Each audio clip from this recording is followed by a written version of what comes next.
Hey friends, I'm really excited to bring you more video content. Today I want to answer one of the members of the group question. It was Seth Dix, if I'm not mistaken. He was really interested to know about the neuroscience of making exercise a new habit. And this is really interesting, this is really easy, and I think it's really easy to understand and for me to explain. I see it as a three-phase system. I use methods that I applied from the book called The Power of Habit. If you haven't read it, it's a really good book that explains this in depth. But what I took from it, and it was the most important part that I use for my clients as well, is creating a cue action reward mechanism. What does that mean? For example, if I want to wake up at 5 a.m. to go to the gym and run before starting my day, a good cue that's gonna strike my brain with a signal can be putting my sneakers beside my bed.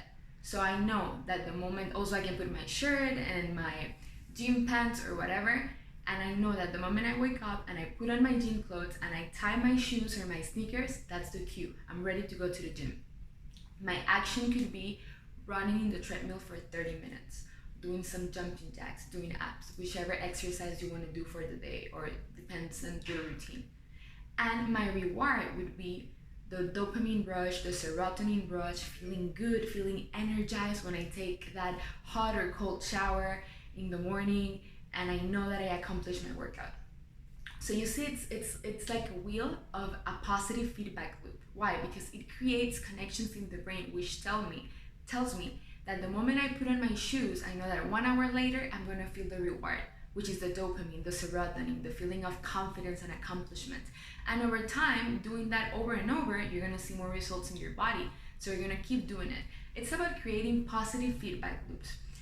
The opposite of that would be creating a cue for disaster towards your health. In that sense, that would be eating a bag of chips every night with a beer.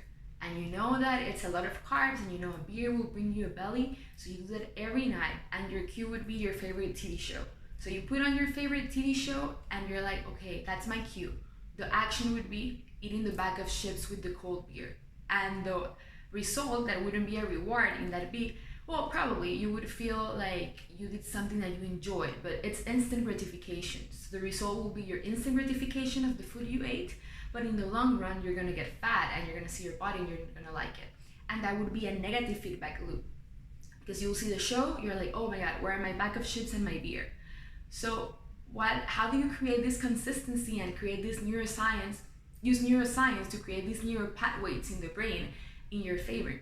Create as much positive cues as you can. It can be like brushing your teeth. And every time you brush your teeth, you think, okay, my next step is going to the gym. So every time you're brushing your teeth in the morning, you're already thinking, that's your cue. Now I'm gonna go to the gym and do some squats. And then your reward from going to the gym would be the dopamine, the serotonin, the happiness, the accomplishment. So making these little things every day that are gonna make you feel like you can do it. And little by little, at the beginning, it can be a little bit hard to start in that new habit, but consistency is key. Another tip that you can do to make those neural pathways in the brain to work for you, it's to do it at the same time each day. Lately, I've been working at, well, I like to go in the mornings to do a bit like I fast in the mornings and I do some cardio, but then I want to do weight training in the afternoon. And I'm trying to go every day at 4 p.m. I always change this, but at this time, this is the best hour that's working out for me. So when it's 3:45, I'm thinking like, oh my God, at 4, I know I have to be at the gym. So I start looking for my gym clothes, I start preparing myself. So the cue would be the clock. And every day at 3:45, my body is already telling me, all my cells or my neurons are telling me, you're going to the gym in 15 minutes. So that's my cue. My action would be going to the gym and doing the weight training. And my reward, you already know, feeling great, feeling accomplished, feeling fit. And over doing that every day, it's gonna create this habit of consistency, happiness, accomplishment. Create as much cues as you like. I suggest choosing a time of the day that you can repeatedly do the same exercise. So you don't, because if you change hours at the beginning, it can be a little bit tricky. So I suggest to my clients to always choose a determined time and also reward yourself. Something about the book that I really like is that the reward not only has to be what you feel and your emotions and your hormones, which are going to be super hyped, and it's going to make you feel really happy when you complete the workout, but reward yourself with other things. If you really, for me, I really enjoy reading, and sometimes I don't read because I have a lot of work to do, so I can reward myself. If I go to the gym 5 days a week, on Friday I'm gonna take 2 hours off to read my favorite book. That's my reward.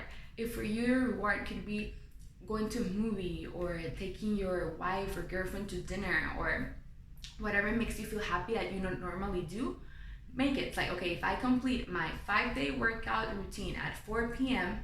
every day, and I'm consistent on Friday I'm gonna take my wife or my girlfriend to her favorite restaurant, if that makes you feel happy. Or I'm gonna see my favorite movie. Or I'm gonna have my hot dog with fries because it's gonna be my cheat meal and I deserve it. Whatever makes you feel good. And also you can use a punishment system. If I don't complete this on Friday, you make a bet with someone that holds you accountable. It can be your partner, it can be a friend from the group. You can reach out to them and can you be my accountability partner, and you say, if I don't complete my 5-day workout, I'm gonna pay you $100. So you know you don't want to lose $100. So you'll be like, okay, I'm gonna go to the gym every day, because if not, I'm gonna have my punishment. And then you create that negative feedback loop around the punishment. So you associate working out with getting the reward, the hormones and the dopamine and the happiness and doing whatever you want on Friday. And you associate not working out and not being consistent with losing money and paying your accountability partner $100. So that's the basics. I can go really in depth with the topic of neuroscience and how our brain works, and creating positive affirmations and finding out the roots from childhood that make you become this lazy person that maybe doesn't want to work out, doesn't want to eat healthy. And like, I go really, really deep in my program to take all these root programming subconscious beliefs from childhood and try to find the opposite positive affirmation that we can use for you, so you can start reconstructing and rewiring your brain. So the moment I stop working with my clients, their brains are already rewired, and I know they're gonna keep taking action and better their bodies. But I can make a longer video in that topic if you wish. Let me know what you think about that. Let me know what can be your cue, your action, and your reward in the comments, and the punishment method you want to use too that can really help. That's all for today, guys. Really happy you were here with me. Have an awesome day. I love you.